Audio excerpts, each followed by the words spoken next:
Hello student, Tapovan group of school તરફથી આપ સૌનું હાર્દિક સ્વાગત છે. પ્રીવિયસ વિડિયો લેક્ચરમાં આપણે ડોટ પ્રોડક્ટ પર ક્વેશ્ચન કરતા હતા. તેમાં આગળ વાત કરીએ. આજનો પહેલો પ્રશ્ન છે,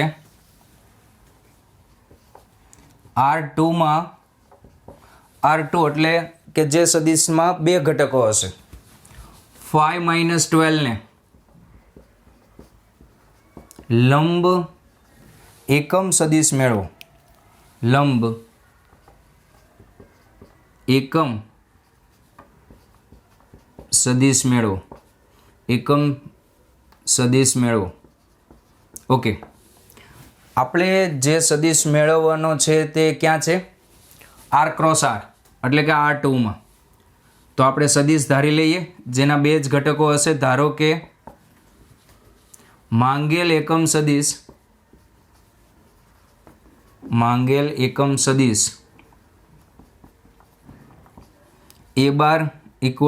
A1, A2 છે.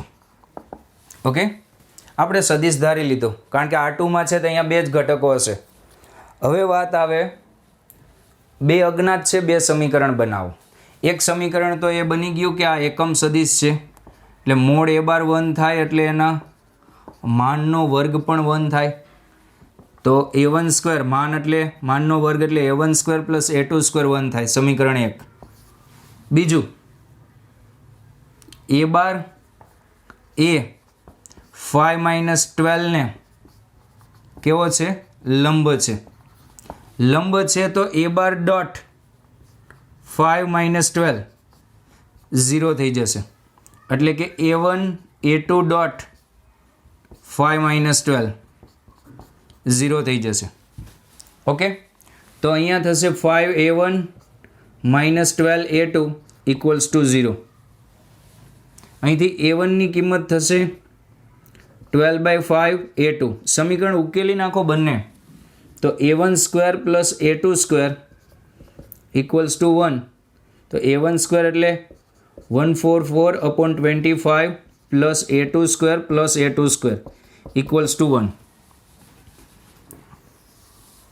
ચલો, અહીંયા થઈ જશે 169 A2² / 25 = 1.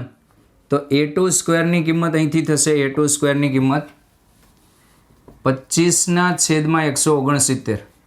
તો A2 બરાબર થશે ±5/13.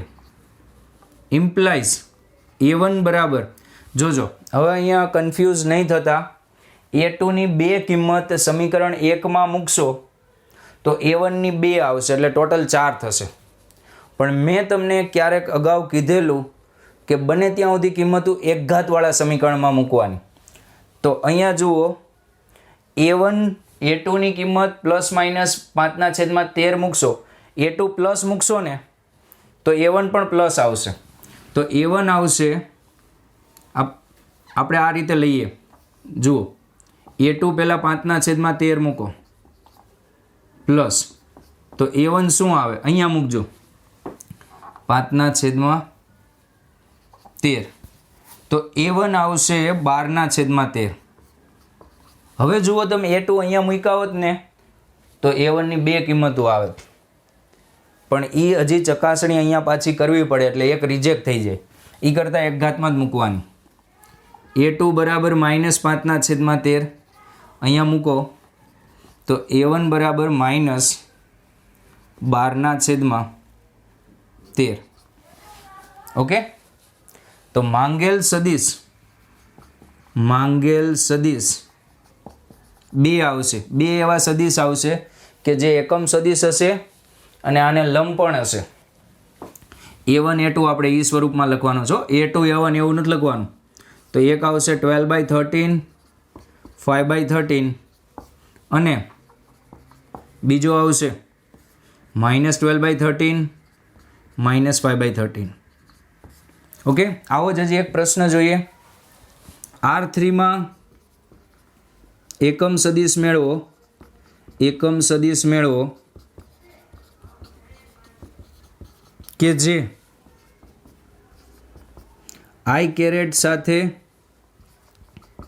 π/4નો ખૂણો બનાવે, π/4નો ખૂણો બનાવે તથા k કેરેટને લંબ હોય, k કેરેટને લંબ હોય. ઓકે, હવે ક્યાં મેળવવાનો છે R3 માં? એટલે 3 ઘટકો હશે. ધારી લો, ધારો કે માંગેલ સદિશ x બરાબર ABC, A1 A2 ધારો, આપણે કોઈ મતલબ નથી. અને અહીંયા રકમમાં મોડ x બાર બરાબર 1 આપ્યું છે, તો આનો વર્ગ પણ 1 જ થવાનું છે, એકમ સદિશ છે એટલે. તો A² + B² + C² બરાબર 1. ઓકે, અને x બાર બીજી વસ્તુ એ આપેલી છે, એક શરત હતી એનો ઉપયોગ કર્યો આપણે, તો એક સમીકરણ આવ્યું.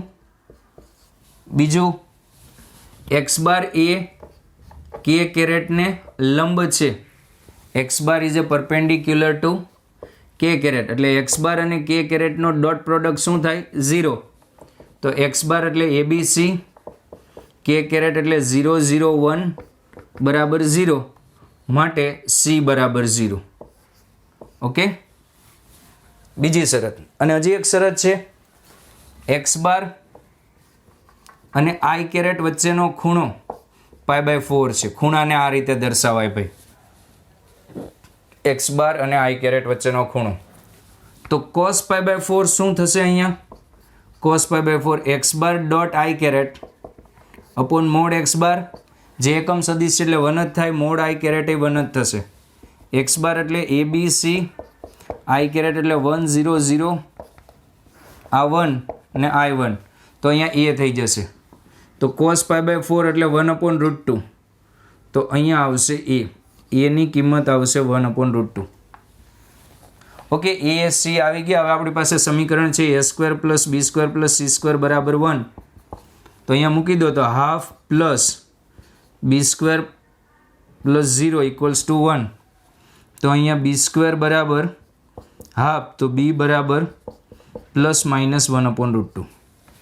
ઓકે, તો માંગેલ સદિશ એ કેટલો આવે છે?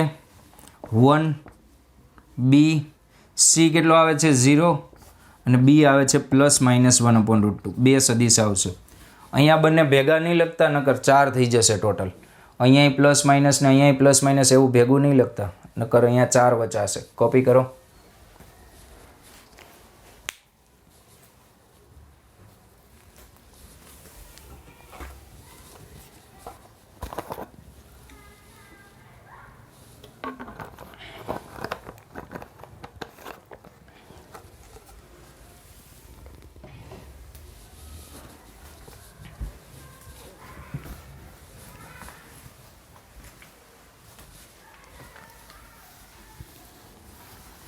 ચલો, ડોટ પ્રોડક્ટમાં થોડાક સાબિતીના પ્રશ્ન જોઈએ આપણે.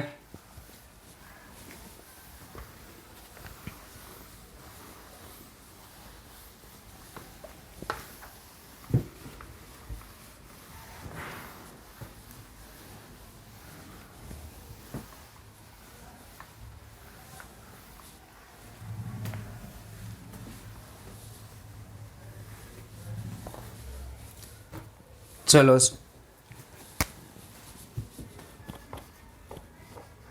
સદિશના ઉપયોગથી cos A = B² + C² - A² upon 2BC, અને A = B cos C plus C cos B સાબિત કરો. ઓકે, આ એક સૂત્ર સાબિત કરતા આવડે. આ કોસાઇન સૂત્ર છે ને આ પ્રક્ષેપ છે, બંનેમાં 3 છે. cos B ખબર છે, cos C ખબર છે તમને, પણ આપણે સદિશના ઉપયોગથી સાબિત કરવાનું છે. ઓકે, શરૂઆત કરીએ. ત્રિકોણની મદદથી સાબિત કરીશું આપણે. ઓકે, ધારો કે આ ત્રિકોણ આપેલો છે તમને આ રીતે, સમબાજુ નથી, તમે સમબાજુ વિચારતા નહીં, આપણે સમબાજુ દર્શાવશું જ નહીં. ઓકે, ધારો કે આ ત્રિકોણ તમને આપેલો છે આ રીતે,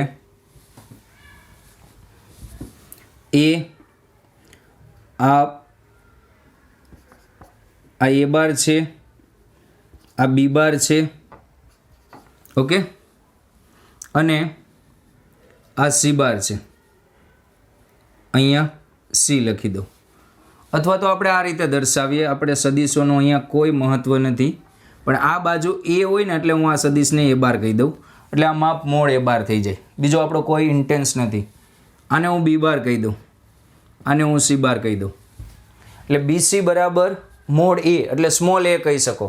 અહીંયા બીસી એ બી જે માપ છે એને સ્મોલ સી કહી શકો, પછી બીસી માપને સ્મોલ એ કહી શકો ત્રિકોણના નિયમ પ્રમાણે, અને એસી માપને સ્મોલ બી કહી શકો. હવે અહીંયા એકબીજાને ફોલો કરે છે, જુઓ, કન્ટિન્યુ.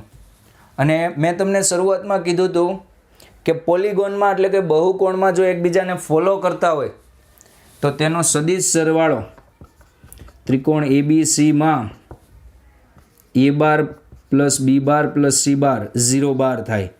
સદિશ સરવાળો 0 બાર થાય. ખ્યાલ આવ્યો? ચલો, હવે અહીંયા એ બાર બરાબર આપણે સૂત્ર લાવવાનું છે કોસ એનું. કોસ એનું સૂત્ર લાવવાનું છે, તો એ બાર બરાબર અહીંયા લખી શકો માઇનસ બી બાર પ્લસ સી બાર, માઇનસ બી બાર પ્લસ સી બાર. ચલો, બે સદિશ સરખા છે તો તેના માન પણ સરખા થશે. માઇનસ નિશાની માનમાંથી જતી રહી. હવે વર્ગ કરી દો, mode A bar square B bar C બારનો સ્ક્વેર. ઓકે, વિસ્તરણ આપો.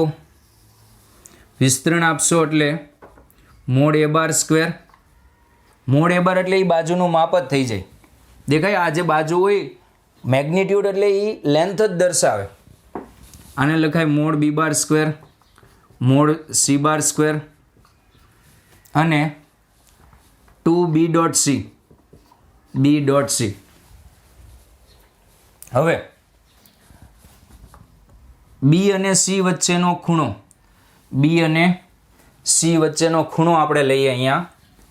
ચલો, અહીંયા ધારો કે કોસ થીટા બરાબર તમે આમ લખ્યું છે બી બાર ડોટ સી બાર, બી બાર ડોટ સી બાર upon mode B bar mode C બાર. તો થીટા એ બી અને સી વચ્ચેનો ખૂણો હોય, તો અહીંયા બી બાર અને સી બાર વચ્ચેનો ખૂણો આ નહીં થાય. જોજો, આને આમ લંબાવવો પડશે તમારે આ સદિશને આ રીતે લંબાવવો પડશે. આ ખૂણો થશે. બંને એરો બહાર તરફ જતા હોવા જોઈએ, અથવા તો બંને દૂર જતા હોવા જોઈએ. તો આ જે ખૂણો છે તે એ હોય તો આ ખૂણો બી અને એ વચ્ચેનો થાય પાઈ માઇનસ એ. દેખાય, બંને એરો આમ બહાર જવા જોઈએ, અહીંયા ખૂણો બને. અહીંયા એ અને બી વચ્ચેનો ખૂણો, એ અને બી વચ્ચેનો ખૂણો આ સી નહીં થાય, કારણ કે એક આમ જાય છે ને એક આમ જાય છે. બંને બહાર જાય, અહીંયા ખૂણો બનશે. જુઓ, આ ખૂણો થશે પાઈ માઇનસ સી થાય, એ અને બી વચ્ચેનો. ખ્યાલ આવ્યો? આ રીતે આમ બહાર જાય અથવા તો બંને તરફ આવવા જોઈએ. એક આમ નજીક આવે ને એક બહાર જાય એમ નહીં ચાલે, કાં તો બંને બહાર જવા જોઈએ, અહીંયા ખૂણો દર્શાવવાનો. તો અહીંયા બી ડોટ સી આને લખી શકાય, આ બાજુનું માપ થઈ જશે A bar square B bar square C bar square plus 2, આ પણ બી થઈ જશે, આ સી થઈ જશે, 2bc કોસ થીટા. થીટા એટલે બી બાર અને સી બાર વચ્ચેનો ખૂણો કેટલો? પાઈ માઇનસ એ, પાઈ માઇનસ એ. ખ્યાલ આવ્યો? આ ક્યાંથી આવે છે? કોસ થીટાના સૂત્ર પરથી આવે છે. તો અહીંયા થઈ જશે A bar equals to B bar plus B square plus C square minus 2bc cos A. Okay, તો 2bc cos A equals to B square plus C square minus A square. તો કોસ એ બરાબર B square plus C square minus A square upon 2bc. હવે તમને ખ્યાલ આવી ગયો હશે કે સર મારે કોસ બીનું સૂત્ર જોતું હોય તો અહીંયા બી એક બાજુ રાખવાનું અને બાકીના બે પદ એક બાજુ. કોસ સીનું સૂત્ર જોતું હોય સી એક બાજુ રાખવાનું. ચલો બીજું પરિણામ સાબિત કરીએ. તો બીજા પરિણામ માટે આ ત્રિકોણનો ઉપયોગ કરીએ. ઓકે, ચલો અહીંયા એ બાર બરાબર શું થશે? માઇનસ બી બાર માઇનસ સી બાર, માઇનસ બી બાર માઇનસ સી બાર. બંને બાજુ એ બાર વડે ડોટ પ્રોડક્ટ મૂકો, એ બાર વડે ડોટ પ્રોડક્ટ મૂકો. ઓકે, આને લખાય mod A bar square minus આને લખાય mod B bar mod A bar cos A bar અને બી બાર વચ્ચેનો ખૂણો. આ વ્યાખ્યા જ આ છે ડોટ પ્રોડક્ટની. એ બાર અને બી બાર વચ્ચેનો ખૂણો શું છે? Pi minus C. આને લખાય mode C bar mod A bar cos C બાર અને એ બાર વચ્ચેનો ખૂણો પાઈ માઇનસ બી થશે. તમે વિચારજો, પાઈ માઇનસ બી થશે. ઓકે, આ જે ખૂણો બનશે તે થશે, આ બી ખૂણો થશે અને આ થશે પાઈ માઇનસ બી. ચલો આને લખી શકાય એ સ્ક્વેર. બાજુનું માપમાં દર્શાવી દઈ. આ કોસ પાઈ માઇનસ સી બીજું ચરણ, એટલે માઇનસ માઇનસ પ્લસ થઈ જશે. આ થઈ જશે A B cos C plus A C cos B. Okay, A cancel થઈ જશે તો એ બરાબર B cos C plus C બરાબર એ કેન્સલ તો સી કોસ બી. થઈ ગયું પ્રક્ષેપ સૂત્ર સાબિત. આ રીતે સાબિત કરી શકો તમે નિયમથી. ઓકે, ચલો એક ખૂણા આધારિત આપણે પ્રશ્ન જોઈએ કે જે ખૂણા પર આધારિત છે. બે સદિશ આપેલા છે. એ બાર આપેલો છે તમને આ રીતે સી લોગ એક્સ બેઝ 2 આઈ કેરેટ માઇનસ 6 જે કેરેટ પ્લસ 3 કે કેરેટ. બી બાર આ રીતે આપેલો છે લોગ 2 એક્સ આઈ કેરેટ પ્લસ 2 જે પ્લસ 2c લોગ એક્સ 2 કે કેરેટ. આ રીતે. Okay, x belongs to 0 to infinite. અને આ બંને વચ્ચેનો ખૂણો કેવો ખૂણો આપેલો છે? રકમની અંદર ખૂણો આપેલો છે ઓપ્ટ્યુઝ, એટલે ગુરુકોણ આપેલો છે બંને વચ્ચેનો ખૂણો. X belongs to 0 to infinite અને angle between A bar and B bar greater than A bar અને બી બાર વચ્ચેનો ખૂણો આપેલો છે greater than pi by 2. Pi by 2 થી મોટો અને પાઈથી નાનો, અથવા એમ કહી શકો કે આ બે વચ્ચેનો જે ખૂણો છે તે ગુરુકોણ છે. તો સી બિલોંગ્સ ટુ શું થાય તે મેળવવાનું છે. હવે એ બાર ડોટ બી બાર બરાબર 0 તો કાટખૂણો બને. A bar dot B bar greater than 0 તો લઘુકોણ. અને અહીંયા ગુરુકોણ હોવાથી A bar dot B bar greater than 0 નહીં થાય, લેસ ધેન 0 થશે. શું થશે? Less than 0. અને થોડી વાર માટે લોગ એક્સ બેઝ 2 ને હું કોઈ એક નામ આપી દઉં. ધારો કે ટી નામ આપી દઉં થોડી વાર માટે. શું નામ આપી દઉં? ટી. તો અહીંયા થઈ જશે ટીસી, પહેલો સદિશ થશે t c -6 3 dot t 2ct less than 0. Okay, તો અહીંયા થઈ જશે ct square -12 plus 6 ct less than 0. Okay, હવે દ્વિઘાત ઋણ ક્યારે હોય? દ્વિઘાત ઋણ થવા માટે દ્વિઘાત ઋણ ક્યારે હોય? આ ax square plus bx plus c ઋણ ક્યારે હોય? તો કે a લેસ ધેન 0 થવું જોઈએ અને ડેલ્ટા પણ ઋણ થવો જોઈએ અને ડેલ્ટા પણ ઋણ થવો જોઈએ. ઓકે, તો આમાં a કોણ થશે? આ ઋણ ક્યારે થાય? તો કે c ઋણ થવો જોઈએ અને આનો ડેલ્ટા પણ ઋણ થવો જોઈએ. આ બંને વચ્ચે છેદ લેવાનો. c ઋણ અને ડેલ્ટા એટલે b સ્ક્વેર એટલે 36c સ્ક્વેર આ થશે બી 36c² -4e એટલે સી 4a સી એટલે -12 આ પણ ઋણ થવું જોઈએ. તો સી લેસ દેન 0 અને 36c² આ બંનેનો છેદ જ લેવાનો છે. અહીંયા થઈ જશે 48c less than 0 c less than 0 અને અહીંથી 12c કોમન તો અહીંયા થઈ જશે 3c + 4 લેસ દેન 0. જુઓ હવે સી કમ્પલસરી ઋણ છે તો આ તો ઋણ ફિક્સ થઈ ગયું, કમ્પલસરી ઋણ હોવો જોઈએ. તો આખું ઋણ ક્યારે થાય તો કે આ ધન થાય. તો સી ઋણ છે એ તો ફિક્સ જ હતું અને આ આખાને ઋણ કરવું હોય તો આને હવે ધન થવું પડે. તો 3c બંનેનો છેદ પણ આવી ગયો 3c + 4 > 0 imply c greater than -4/3. તો c બિલોંગ્સ ટુ આવશે -4/3 થી ઇન્ફાઇનાઇટ. કોપી.